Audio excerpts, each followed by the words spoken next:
Hey Falcons, coming to you today with episode 4 of First Page Friday. I chose The Finisher by David Baldacci. Some of you read this book with Mr. Moyer at Cornwall. It's a trilogy that's been quite popular in the middle school, and I finally got my hands on a copy of it to read. So here is the first page of The Finisher by David Baldacci. A place called Wormwood. I was dozing when I heard the scream. It pierced my head like a mortar round, doing terribly befuddling things to my mind, as loud and terrifying as though it were all happening right there and then. After the sound came the vision, the blue, the color blue.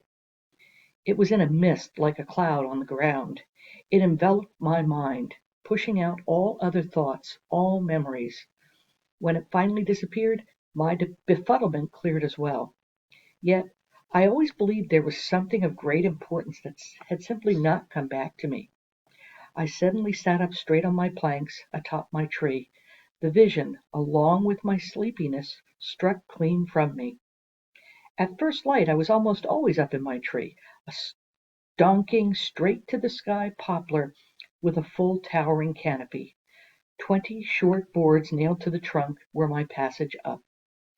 8 wide splintered boards constituted my floor when I got up there, and a stretch of waterproof cloth I had oiled myself, draped over branches and tied down tight with scavenged rope, represented my roof. But I was not thinking about that, for a scream was ringing in my ears, and it wasn't the scream of the blue mist, which apparently existed only in my mind. This scream was coming from down below. That is first page of The Finisher by David Baldacci. It is a pretty fantastic fantasy. I hope you will check it out from the Book Cave.